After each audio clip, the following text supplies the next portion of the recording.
எல்லோருக்கும்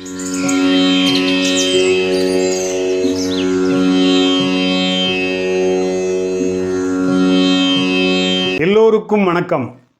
எல்லோரும் நன்றாக இருப்பீர்கள். நாம் 1ஆம் வீட்டு லக்ன ஆதிபத்தியத்தை லக்னம் வாரியாக பார்த்து கொண்டு வருகிறோம். இதுவரை சிம்ம லக்னத்திலிருந்து மகர லக்னம் வரை பார்த்து விட்ட நிலையில் இப்பொழுது கும்ப லக்னத்தை பார்க்க இருக்கிறோம். இந்த லக்னத்தின் தன்மை எல்லாமே ஒரே மாதிரியாக தான் இருக்கும்.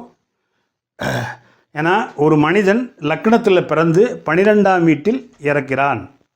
அப்போ பிறப்பு, நீங்கள் யுவர் செல்ஃப், உயிர், உடல், உருவம், தோற்றம், எண்ணம், செயல்திறன், சிந்தனை, அந்தஸ்து, கௌரவம், பட்டம், பதவி, தலைமுடி, துக்கம், என்ன கல்வி, அனுபவம், ஆர்வம், ஆயுள், நோய், சுறுசுறுப்பு, சோம்பல், புகழ், தொழில், யோக்கியன், அயோக்கியன், ஆரோக்கியம்.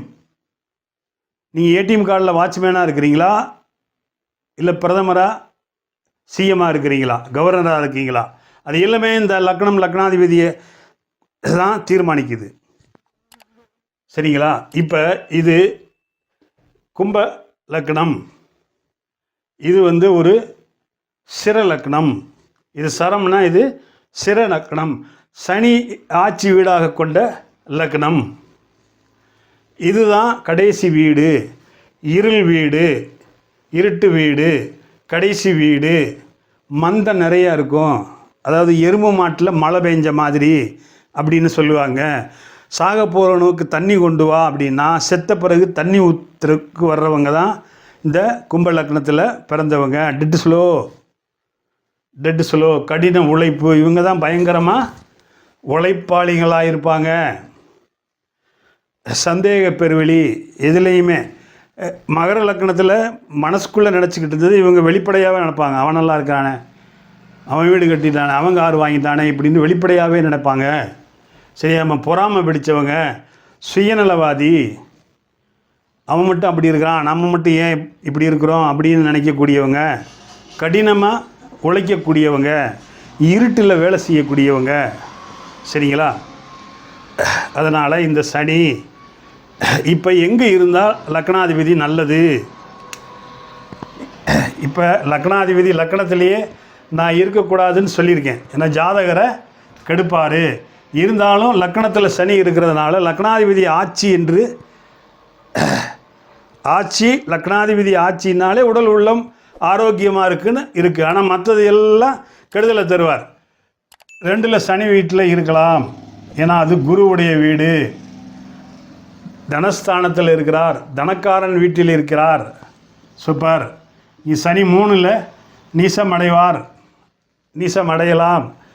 ஆனால் லக்னாதிபதி நீசம் என்ற முறையில் அவர் நீச பங்கம் அடையணும். அப்போ வீடு கொடுத்தவன் வளர்த்துருக்கணும் செவ்வாய். இந்த சனிக்கு குரு, சுக்கிரன், வளர்பிறை சந்திரன், பௌர்ணமி சந்திரன் பார்வையோ சேர்க்கையோ இருந்தால் நல்லது. 4ல் சனி நட்பு வீட்டில், சுவர் வீட்டில், சுக்கிரன் வீட்டில் இருக்கிறார். அசுவர்கள் கேந்திரத்தில் இருக்கிறது நல்லதுங்கிறபடி சூப்பர். இங்கே 2 டிக்கெட் கொடுக்கலாம். இங்கே 5ல் அசுவகிரகம் கோணத்தில் இருக்கக்கூடாது, இருந்தாலும் நட்பு வீட்டில் இருக்கிறார், ஒரு டிக். இந்த 2 இடத்துல இருக்கக்கூடாது. ஏன்னா இது இருட்டு கிரகம், 2 ஒளி கிரகம். சரி, இருந்துட்டாரு, அதுக்கு சுபத்துவம் தேவைப்படுகிறது. கூடயே சுக்கிரனோ குருவோ இல்லை அவர்களுடைய பார்வையோ கிடைக்கணும்.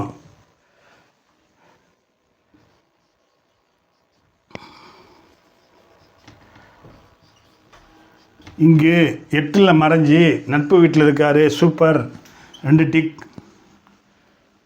இங்கே 9 நட்பு வீட்டில் இருந்தாலும் அவர் தந்தையை கெடுத்து, உயிர்காரகத்துவத்தை கெடுத்து ஜடக்காரகத்துவத்தை தருவார். இங்கு 10 தசம கேந்திரத்தில் இருக்கிறார். பகை வீட்டில் இருந்தாலும் கேந்திர பலம் பெற்றிருக்கிறார், இருக்கலாம். இங்கு குரு வீட்டில் லாபஸ்தானத்தில் இருக்கலாம். இங்கே இருந்தால் 3 டிக் அடிச்சுக்குவாங்க. லக்னாதிபதி 12ல் மறைஞ்சி ஆட்சி பெற்ற நிலையில் இருக்கிறாருங்க. வெரி வெரி சூப்பருங்க. சரி, லக்னாதிபதி பாபத்துவம் அடையக்கூடாது. அப்போ லக்னத்தில் சனியே இருக்கக்கூடாதுன்னு சொல்லிட்டேன். லக்னத்தை சனியே பார்க்கக்கூடாது.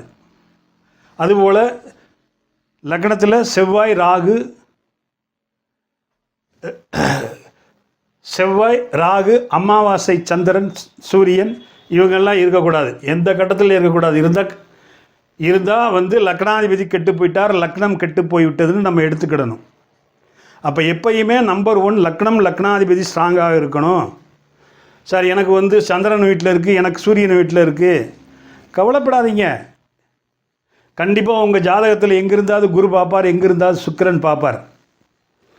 சரிங்களா? அதனால் யாரும் எனக்கு அப்படி ஆகி போச்சு இப்படி ஆகி போச்சு நினைக்காது. ஜோதிடம்ங்கிறதே காம்பினேஷன் தான். 9 கிரகங்களை கொண்டது தான். நீங்கள் நல்லா இல்லையா 5ஆம் இடத்தை வச்சு பிழைக்க போகிறீங்க, அதுவும் சரியில்லையா 9ஆம் இடத்தை வச்சு பிழைக்க போகிறீங்க, அதுவும் சரியில்லையா மனைவி 7ஆம் இடத்தை வச்சு பிழைக்க போகிறீங்க. இப்படி எப்படியோ கடவுள் வந்து பிச்சைக்காரனுக்கு கூட தினம் சோறு போட்டுருவாருங்க. அதனால் எதுவும் கவலைப்பட வேண்டாம். சரிங்களா? பாவத்துவமாக இருக்கக்கூடாதுன்னு சொல்லிட்டேன். அவர் தனித்து இருந்தால் நல்ல பலனையே செஞ்சிருவாருங்க. அதோட சுபத்துவமும் சேர்ந்துட்டா சூப்பருங்க. சரி, இந்த வீடியோ பிடிச்சிருந்ததுன்னா லைக் பண்ணுங்கள், ஷேர் பண்ணுங்கள், சப்ஸ்கிரைப் பண்ணுங்கள். ஆளுங்கிற ஆப்ஷன் அமுக்குனீங்கன்னா நான் போடுற ஒவ்வொரு வீடியோ உங்களுக்கு நோட்டிஃபிகேஷனாக வந்து சேரும். நமது நேயர்கள் ஆள் போல் தலை தலைத்து அருகது போல் வேரூன்றி மூங்கில் போல் கிளை கிளைத்து முதியாமல் வாழ்ந்திருக்க வாழ்கவென வாழ்த்தி அமைகிறேன். வணக்கம்.